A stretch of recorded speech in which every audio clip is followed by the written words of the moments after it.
Ladies and gentlemen, this program is for you, not your children. The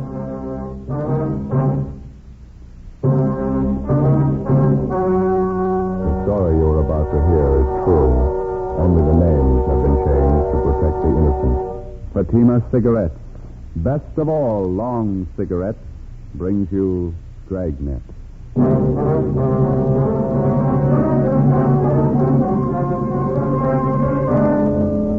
You're a detective sergeant.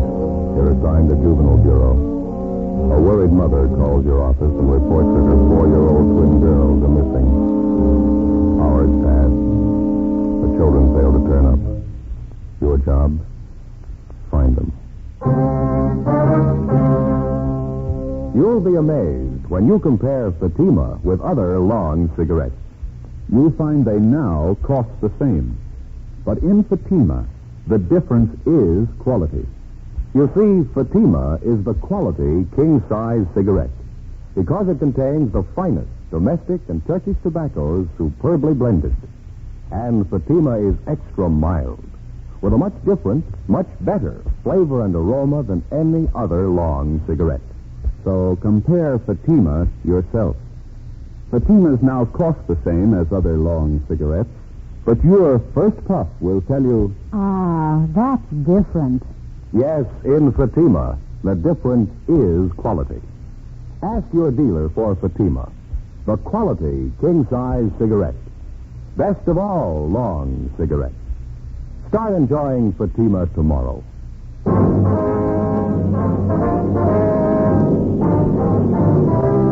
Dragnet, the documented drama of an actual crime. For the next 30 minutes, in cooperation with the Los Angeles Police Department, you will travel step by step on the side of the law through an actual case transcribed from official police files. From beginning to end, from crime to punishment, Dragnet is the story of your police force in action. It was Saturday, August 7th. It was hot in Los Angeles. We were working the day watch out of Juvenile Bureau. My partner is Ben Romero. The boss is Inspector Bowling. My name's Friday. It was 7:35 p.m. when we got to where we parked our car. 80K.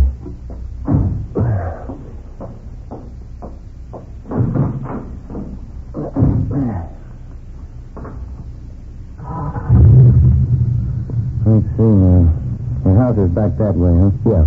You like to swing around here, huh? All right. I'm on that side. Okay. Plenty of room here. No, you better wait a minute. Okay, it's all clear now.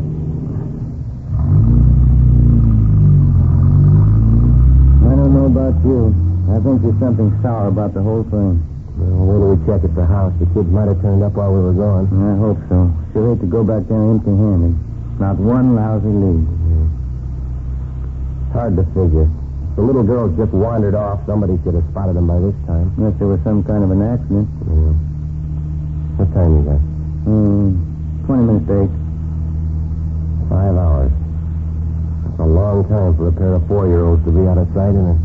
Parents are going to be worried sick when you tell them. Let's sit up in the next block, you know. Oh, yeah. You might as well pull up right here, huh? Yeah, that's good. Let's go.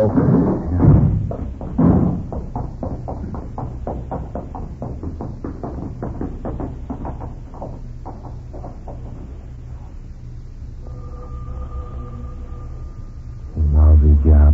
I'll put in with you. Oh, the officers come in. Thank you. Have you heard anything? No, sir, not too much, Mr. Carson. We just finished checking the neighborhood. Well, somebody around must have seen the kids. Did you talk to everybody? We checked out all the names you gave us, sir. Everyone who knows your little girls, the kids they play with, their friends, parents, storekeepers in the area. But somebody had to see them. They got to be around someplace. Joan and Tilly got lost in that park. I know they would have headed up toward home. What is it? You found it? No, we're still checking, Miss Carson. Nothing much to tell you right now. Dear God, somebody's got to seen. Tilly and Joan couldn't have wandered off that far.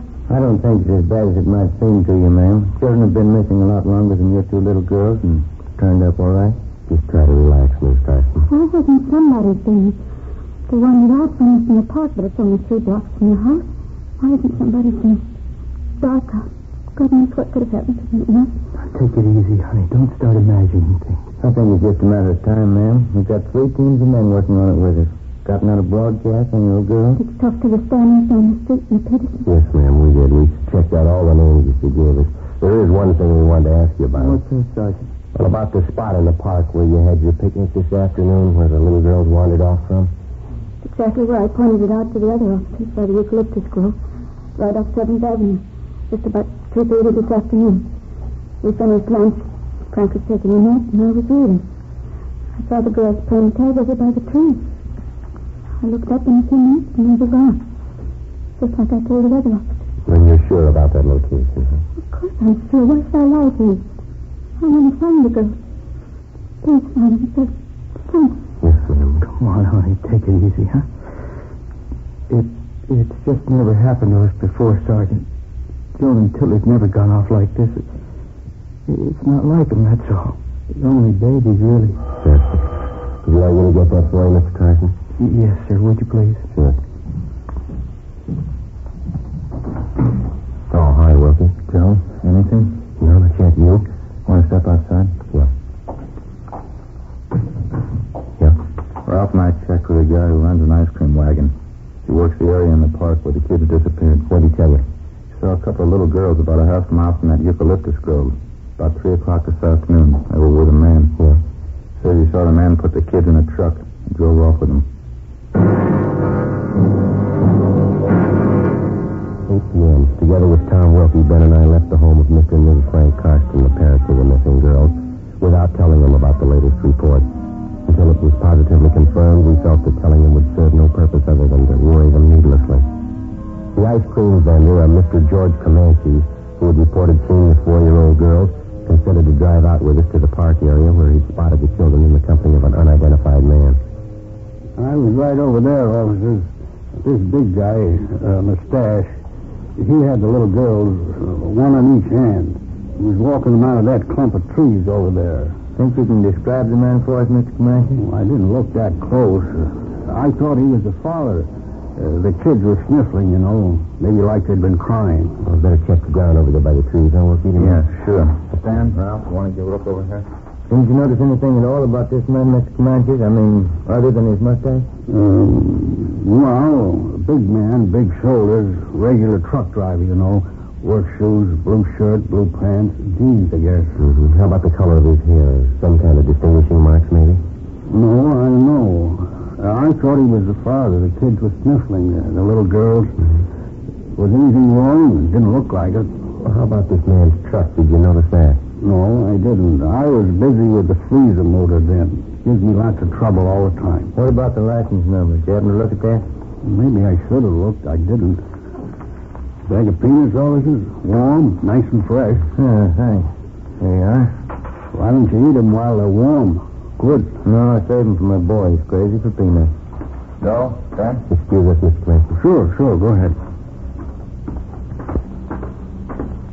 You're welcome. Stan found these over in the bushes by the trees there. Let me see.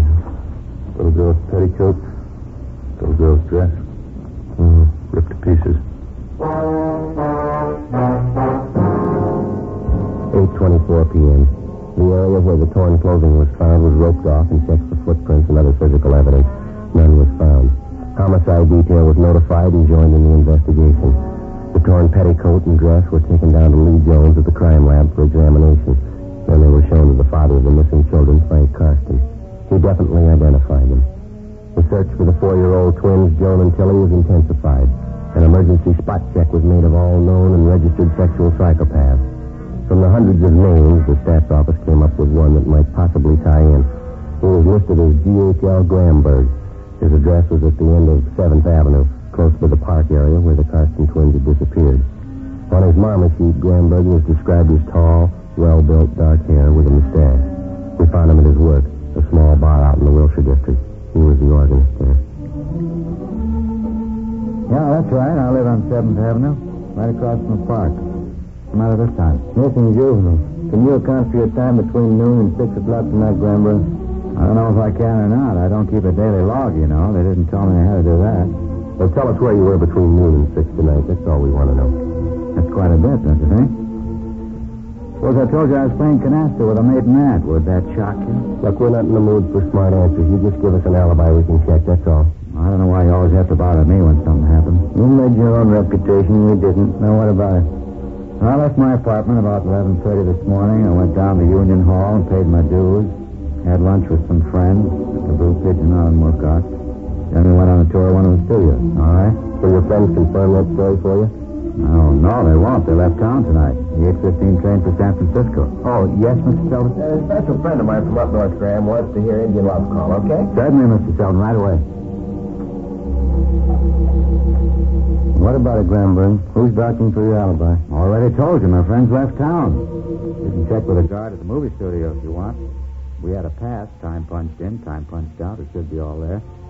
You want to call and check that studio? Yeah. Mm-hmm. I don't mean to be rude, Sergeant. I always did feel that registration business is unfair. Oh, that's so? Of course. Grossly unfair. Now, how do you suggest we keep track of you? Why do I have to be kept track of anyway? You know as well as I do your record. It was all a lie. I hardly even touched the kid. I paid my time anyway. Why can't you give me a break? Every time something happens to a kid, I have a cop on my neck. Were you in the 7th Avenue Park at any time today, Gramberg? What? Were you in the 7th Avenue Park today? As a matter of fact, I was, yeah. I took a walk there. What time was that? I don't know. I left my friends after lunch. Came home to freshen up about 1:30, I guess. I was in the park about 1:45, 2 o'clock. Only stayed a few minutes. When'd you leave?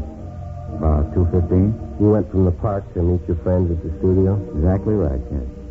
Did you see 2 dark-haired little girls while you were in the park? No, I didn't see anybody. I was by myself. Mm-hmm. You sure of that? Well, of course I'm sure. If I did see him, it wouldn't mean anything. I don't molest kids. I don't get along with them, that's all. Another one, Graham. I wonder if you'd mind playing Diane. Anniversary party, you know. Oh, all right. Thanks, Graham. What I was saying, Sergeant, it's the truth. I couldn't hurt a little kid. I never could. No one said you have. Well, I know, but I just want to know how I feel. Maybe I don't get along with kids, but I couldn't hurt them.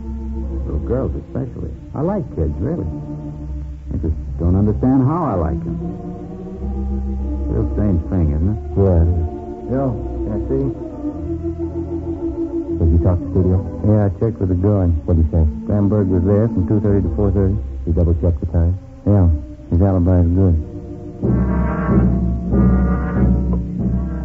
10:55 p.m. The 4-year-old Carson girls were still missing. A special detail of men from homicide were assigned to a general canvass of stores and homes in the park area. All the residents were questioned. No one had seen the children. 11:20 p.m. We headed back to the Carston home. I'm all out of smokes, Joe. You got some? No, I'm out, too. The drugstore up ahead. I guess we can get some there, huh? Yeah. That car in front of us. That's Wilkie and Bates' car, isn't it? Let's see. Yeah. Oh, here's Wilkie coming out of the drugstore. Hey, Will? Mel, Joe, just talked to the office. Anything new? They got a call from the Valley Station a few minutes ago. Yeah. The little girls, they've been found.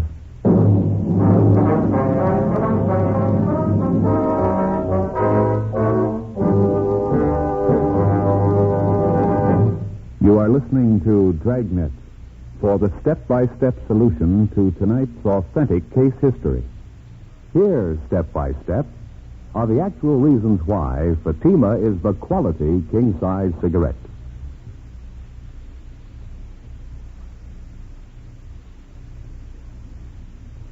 Why in Fatima the difference is quality. Quality of tobaccos. The finest domestic and Turkish varieties, extra mild and superbly blended to give you a much different, much better flavor and aroma. Quality of manufacture. Smooth, round, perfect cigarettes. Rolled in the finest paper money can buy. Manufactured in the newest and most modern of all cigarette factories. Quality even to the appearance of the bright, clean, golden yellow package.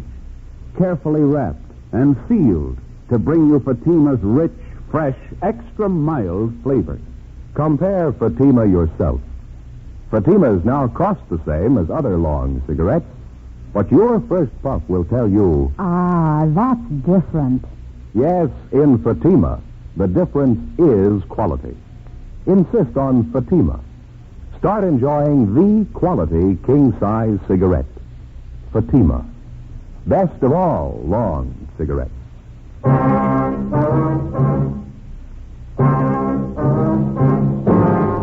11:25 p.m.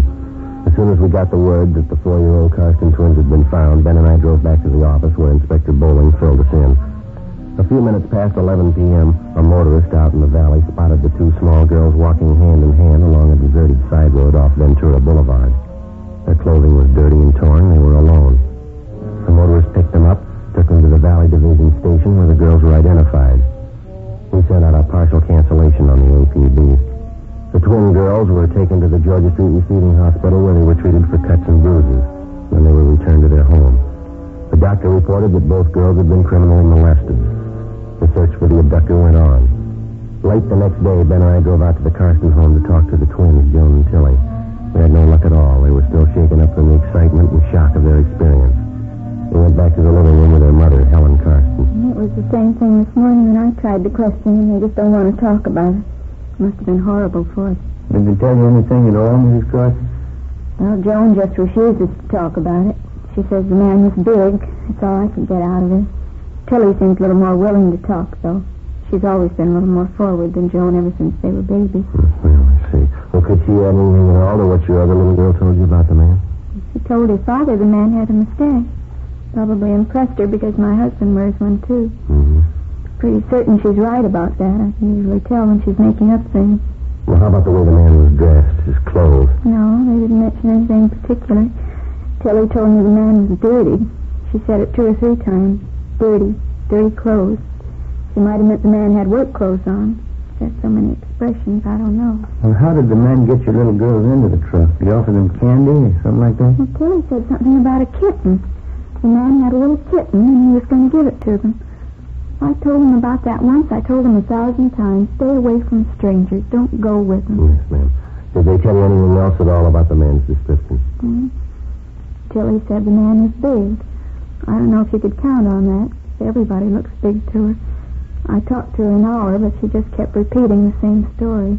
The man made them cry, tore their dresses, hurt them. Just horrible for them. Yes, ma'am. Did they tell you anything at all about the truck the man was driving? Maybe the color or something like that? Well, Tilly called it a big car. Funny big car. She said it was red with red pictures all over it. You can't put much faith in that, though. Why not, ma'am? Well, everything's red to Tilly now. Everything has red pictures on it. Just the phase she's going through. A few weeks ago it was blue. Everything was blue to her. Now it's red. Everything's red. I see. Well, you think they might be able to tell you a little more in a day or so after they've quieted down? Well, I don't know. I certainly hope so. Thank God it's all over. Their home's safe. That's all that counts. Oh, ma'am, I'm afraid there's more to it than that. What? The man that did it's still free. Monday, August 9th. The search for the suspect went on. All of us, the men from juvenile and homicide detail, were pretty much feeling our way in the dark. Repeated questioning of residents living in the area where the abduction took place netted us nothing. Our 2-star witnesses, the 4-year-old twins, were able to contribute little. We stayed on it. Another 3 days of pounding the pavement, knocking on doors, and asking stock questions led nowhere. As in most cases like this one, the criminal enjoyed the distinct advantage of having victims who were unable, because of their age, to clearly identify him. Tuesday, August 10th. In the late afternoon, we got a call from a Bernice Hopper, a real estate agent in the West Hollywood area. 4:15 p.m. Ben and I drove out to interview her. Excuse me, officer. I just got to find that listing book first. All right ahead, Miss Hopper. I just know it's got to be here someplace. Well, yesterday morning, I remember distinct... Oh, here it is. There. Now I can start to do business again. Well, I don't know if this is going to help you any in your case, officers, but I certainly think something should be done about it. Flagrant. That's the only word I can think of, just flagrant. Well, would you like to tell us about it, ma'am? Well, I saw him yesterday, for one thing. So I was coming back from lunch about 2:30 in the afternoon. Mondays I always have late lunch. Yes, I see. I was passing the corner a few blocks from the grammar school right up above on Prospect Avenue. And I saw this truck parked and this truck driver leaning out of the window talking to some children. Just tots they were. Just tots. Yes, ma'am. What happened? Well, what happened, it's not so much that. It's just the way this truck driver was talking to these children. I must have been at least 20 feet from them, and even I could hear. What was that, ma'am? His language, just filthy. I couldn't understand a grown man talking to little tots like that. Every kind of filth, every obscene word you think of. Flagrant, just flagrant. Was there any point in the way he was talking to the children, Miss Harper? I mean, was he mad at them? Did he seem sober? What was it? Filth, that's all I know of. It was dirt and filth. Some of the children didn't like it, and they told him. That only made him do it all the more. I really think you ought to check up on him. Yes, ma'am. Well, can you tell us anything else about it? Oh, will you excuse me? Yes, ma'am. Go ahead. How do you do? My name's Bernice Hopper. May I help you? How do you do? I'm Arthur Tomlinson. You showed me the wife's place last weekend. Oh, yes, of course, Miss Thomason. The cottage out on Norwich, wasn't it? Yeah, that's right. Well, the wife and I certainly didn't like it. She wants me to put a deposit on it. Still for sale, I guess. Well, no, as a matter of fact, I sold it Monday. It's just like I told you. Things go fast. Of course, you had a substantial down payment to make at the time. Oh, yeah, it did take me a few days to get some money together. It's too bad. Well, we certainly loved the place. Well, it's too bad, I guess. Oh, I'm very sorry, Mr. Thomason. There wasn't anything I can do. Oh, yeah, I know that. Well, thanks anyway, ma'am. I guess we'll keep looking. Something may turn up. Oh, I'm sure it will. Thanks for stopping by again, Mr. Thomason. Yeah. Bye. Oh, my. Everybody wants something for nothing. They want houses, but they don't show the money. What was it? The truck driver that you saw, ma'am? Oh, yeah. Well, after hearing that talk of his, I just copied down the license number of the truck. I got it right here in my desk. How about the truck driver, ma'am? Did you get a good look at him? I certainly did. The way he acted to those children. Anything unusual about his appearance? No, nothing besides his foul mouth. He was tall, dark, had a mustache. Ties in. One more thing. The truck he was driving. Yes, ma'am. There were pictures painted on the side. Circus animals, I think. Did you notice the color? Oh, yes, it was red. Even the pictures are red. 4:45 p.m. We took the license number of the truck, which Bernice Hopper had given us, and drove back to the office and checked it through DMV. We found the truck was registered to a commercial baking firm in the south end of town. Through their personnel department and their dispatcher's office, we got the name and address of the employee who was driving the truck the same day Bernice Hopper had spotted the driver talking to the school children. His name was Lester Wiley. We checked a little further, found that he was driving the same truck the day the Karsten twins were abducted. We called into R&I. Wiley had no criminal record. 6:30 p.m. We located the suspect at his home, an old-style green and white bungalow on the edge of the Highland Park district. We sat in the dining room and drank some kind of sweet wine from a large water glass while we questioned him. That's sure stupid of me, huh? I didn't even ask if you wanted some of this. Oh, thank you, Wiley. I'd like to have you explain about your language in front of those school kids. Nothing to explain. Bunch of those kids are hanging around the truck. Oh, maybe they wanted to get in and grab some of the cakes and stuff. I read them off, that's all. Well, that still doesn't explain the filthy language, Wiley. I don't know. Maybe I wasn't feeling good that day. Might let a few cuss words slip. I didn't mean anything by it. I like kids. Do you usually make deliveries up around that school area, Wiley? Once in a while, yeah. I get around quite a bit. That's not what they tell us down where you were. Huh? You had no business in the neighborhood of that school. Your delivery route's on the other end of town. So I can't drive where I want, huh? I get the deliveries made. What are they squawking about? I'd like to know what you were doing up in that neighborhood. I was on my lunch hour. Drove up to see a friend. I got a friend living near the school. What's the matter, anyway?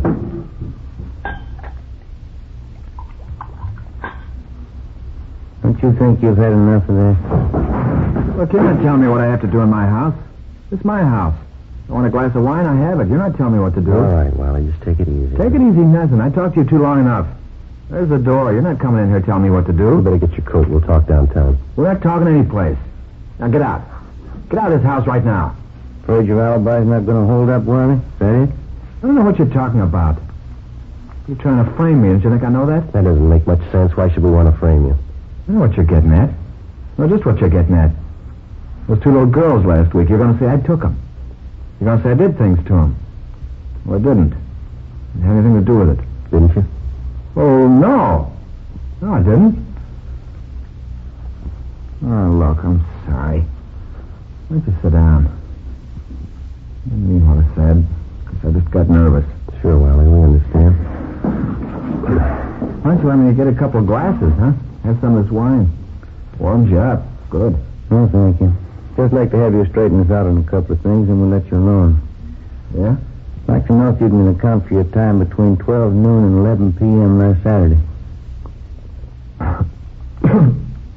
That's the day somebody picked up those two little girls, isn't it? Yeah, that's right. Wally? I don't know. I was making deliveries like I always do. Up to 11 o'clock at night? I was a little late, yeah. Nothing unusual, though. That's so? Another working day, that's all. That's good wine. I might have been near the park where those kids were. Doesn't mean anything, though. I get around quite a bit. A lot of deliveries to make. All right, come on. How about it, Wally? Did you grab those two little girls? Watch it, Joe.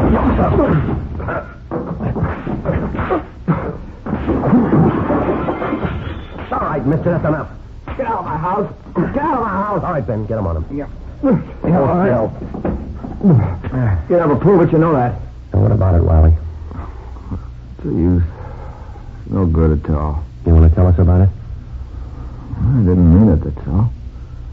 Didn't mean it. Just once in a while, something goes wrong with me. I like kids. I like them too much, I guess. I didn't mean to hurt them. You ready to go now? Anything you say. Thought I had it with me when I grabbed the kids. What? Thought it was in my coat pocket. Glad I lost it. Glad you lost what? The pocket knife. I was going to kill him. The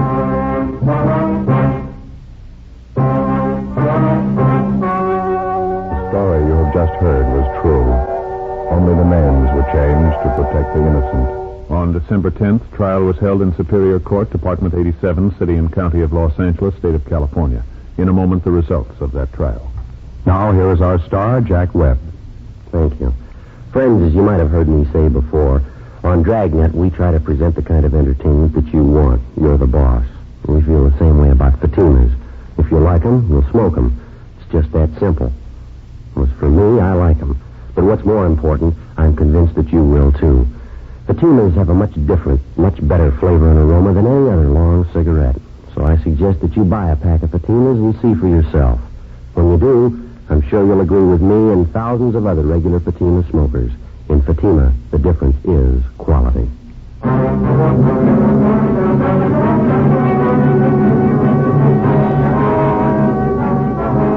Lester Wiley waived his rights to a preliminary hearing. And at his arraignment in Superior Court, he entered a plea of guilty to 1 count of kidnapping and 1 count of child molesting. He received the sentence as prescribed by law and is now serving his term in the state penitentiary.